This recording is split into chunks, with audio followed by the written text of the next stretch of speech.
অপর্ণা কর্মকার madam. তো অপর্ণা কর্মকারের জন্য একটা জোরে হাত তালি হয়ে যাবে। তো please come on the stage miss Aparna ma'am. তো জোরে হাত তালি হয়ে যাক সবাই মিলে। আমি রিকোয়েস্ট করব, থ্যাংক ইউ। তো আমি রিকোয়েস্ট করব প্রথমে পুষ্পস্তবক দিয়ে সম্মান জানানোর জন্য গীতা ম্যাডাম এবং কৃষ্ণা ম্যাডামকে বলবো ম্যাডামের হাতে সম্মানটা তুলে দেবো। একটু সামনে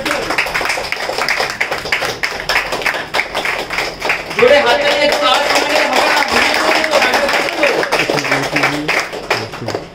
তারপরে আমাদের ইএলএস এর মূল অস্ত্র আমাদের ইএলএস এর বসিয়ারটা তুলে দেওয়ার জন্য একবার জোরে হাত তালি সবাই মিলে। আপনারা দেখতে পেলেন দুজন মহিষী নারীর হাত দিয়ে কিন্তু তার একজন মহিষীকে সম্মান আমরা জানালাম। তো আপনাদের কেমন লাগছে বলুন? Thank you. সো চলুন এবার অপর্ণা ম্যাডামের কাছ থেকে সময়ের সাথে কিছু শুনে নেওয়ার। তো গীতা ম্যাডাম এবং কৃষ্ণা ম্যাডামকে অনেক ধন্যবাদ। ম্যাডাম আমাদের সমস্ত মেম্বারদের উদ্দেশ্যে, যারা ভিডিওটা দেখছে তাদের উদ্দেশ্যে, যে সমস্ত নতুন ইএলএস মেম্বার আমাদের সাথে যুক্ত হয়েছে তাদের উদ্দেশ্যে যদি আপনি আপনার মূল্যবান বক্তব্য রাখেন। নমস্কার, এখানে উপস্থিত যত ইএলএস কর্মী সবাইকে নমস্কার। আর ধন্যবাদ জানাই আমাদের ইএলএস এর কর্ণধার বাবুল স্যার এবং ম্যাডামকে। আর ধন্যবাদ জানাই আমাদের sir Riddhi sir, Susmita madam. আর আমি যার হাত ধরে ইএলএস এ এসেছি সে হলো প্রদীপ স্যার, তাকে অশেষ ধন্যবাদ। কারণ আমি এখানে আসতে পারতাম না, আমি ইএলএস সম্পর্কে আগে কিছুই জানতাম না, ওনার হাত ধরে আমার এখানে আসা।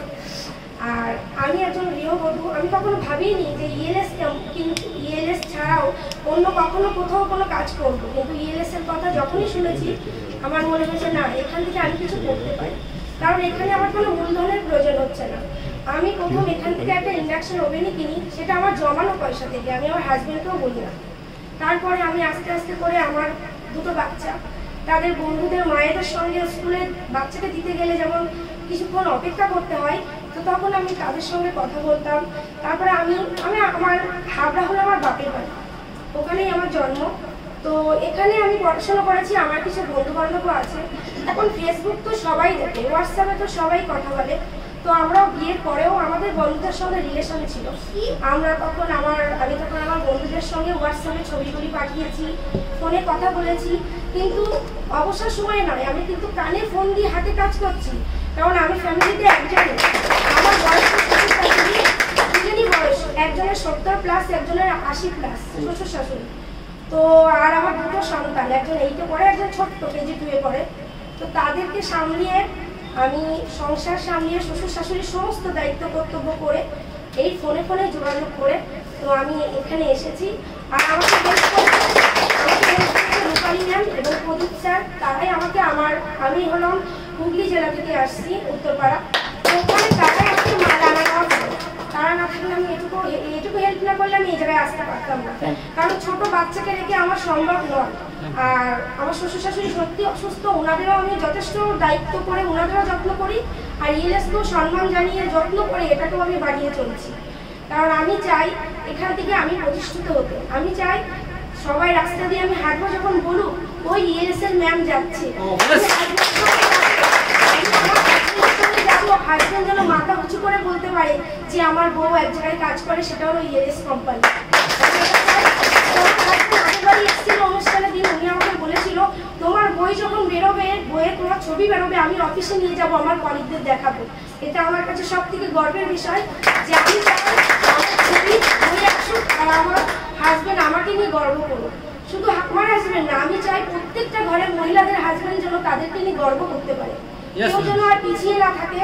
আর আমাদের ইএলএস এর যে উদ্দেশ্যটা আমরা চাই, সেটাকেই একদম আমাদের উদ্দেশ্য, জীবনের আমাদের উদ্দেশ্য হিসাবে আমরা যেন সেটাকে সফল করতে পারি। শুধু ইএলএস এর উদ্দেশ্য না, আমরা আমাদের নিজেদের উদ্দেশ্য লক্ষ্য হিসাবে ইএলএস কে সমস্ত ঘরে ঘরে যেন পৌঁছে দিই। এমনও হয়েছে আমার রিলেটিভের কাছে আমি প্রোগ্রাম করতে গেছি, পরে ফোন করে তাকে ফোন করছি, সে রেসপন্ড করছে না, ফোন করছি কোনো রেসপন্স নেই। তারপরে সে মেসেজ দিল, তার ফোনে কোনো ব্যালেন্স নেই, আজ পর্যন্ত 3 মাস হয়ে গেছে তার ফোনে এখনো ব্যালেন্স হয়নি, সে আমাকে খবর দেয়নি। কিন্তু তবু আমি হাল ছাড়িনি, একজন হয়নি তাই কি হচ্ছে, অন্যরা হবে, আবার যাব। আমি আমি আজ পর্যন্ত বহুবারে গেছি, কিন্তু প্রত্যেকেও যে হয়েছে এমন কিন্তু কোনো ব্যাপার নেই। আমি ডেইলি মোটে আধা ঘন্টা 1 ঘন্টা করে সময় বার করি। আমি ছেলেকে টিউশন পড়তে দিয়ে যাই, ওই 7টার সময় দিয়ে আমি 8টা 8:30 পর্যন্ত আমার আশেপাশে মানে ঘুরি, কোন বাড়িতে যাওয়া যাবে, আজকে কোন বাড়িতে, এসে আবার রাতের রান্না। আমি কিন্তু তবু করছি। আমি চাই আমার মতো সবাই করুক, সবাই করুক।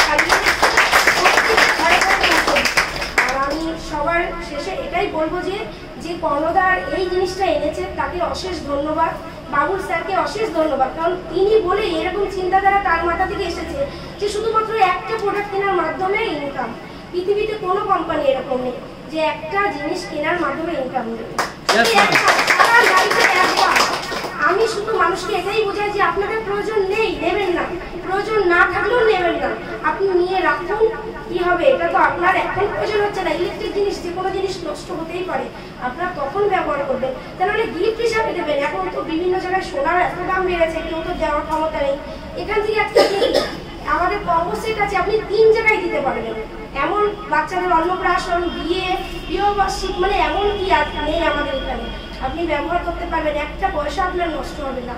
মানুষকে আপনারাও বোঝান, নিশ্চয়ই সাফল্য পাবেন। আমি যেখানে দাঁড়িয়ে আছি, আমি চাই সবাই এখানে এসে কথা বলুক। শুধু আমার জায়গা না, আমার থেকেও আপনারা তাড়াতাড়ি এগিয়ে যান। আর আরেকটা কথা বলবো, এখানে কেউ নিজেকে এগোনোর চেষ্টা করবেন না। আপনারা সবসময় আপনার ডান হাত বা হাত 2 দিকের মানুষের দিকে লক্ষ্য করে তাদেরকে পৌঁছান, আপনি অটোমেটিক 4000 টাকার মাইনাতে নিজে পৌঁছে যাবেন। আপনি শুধু আপনার ডাউন লাইনের মানুষদের একটু ফোন নাম্বারগুলি থাকে, সেই ফোন নাম্বার দিয়ে আপনি তাদের সঙ্গে যোগাযোগ করুন, ফোন নাম্বার দিয়ে তাদেরকে আপনারা যথাসাধ্য চেষ্টা করুন তাদেরকে এগিয়ে নেওয়ার। আপনি যদি তাদেরকে এগিয়ে নিয়ে যান, অটোমেটিক আপনিও আগে চলছেন। আপনি কিন্তু একা গেলে কেউ পারবেন না, সঙ্গে আমাদেরকে সবসময় চেষ্টা করতে হবে আমাদের ডাউন লাইনদের, তাদের সঙ্গে সবসময় যোগাযোগ করতে। তাদের বাড়িতে যান, তাদের সঙ্গে কথা বলুন, তাদেরকে বারে বারে এই ব্যাপারটা মনে করিয়ে দিন। আর আপনি প্রোগ্রাম করে আসলে ভুলে যাবেন না, কন্টিনিউ 1 সপ্তাহ আগে কন্টিনিউ ফোন করতেই থাকুন, কারণ প্রোগ্রাম দিয়ে আসলে কিন্তু লোকে ভুলে যাবে। পরের দিন করুন, তারপরের দিন করুন, মানে পর 1 সপ্তাহ, যতক্ষণ না তার মুখ থেকে না বা হ্যাঁ শুনছেন তাকে ছাড়বেন না, না কিংবা হ্যাঁ। যদি না বলে কিছুদিন পর আবার জিজ্ঞেস করুন, আপনি কিন্তু এটা করতে পারতেন, দেখুন চেষ্টা করে যদি করেন। এখানে কিন্তু একটা ভালো জায়গা, মানে তাকে বারে বারে আপনাকে মনে করিয়ে দিতে হবে যে সেও এখানে আসলে কিছু করতে পারবে।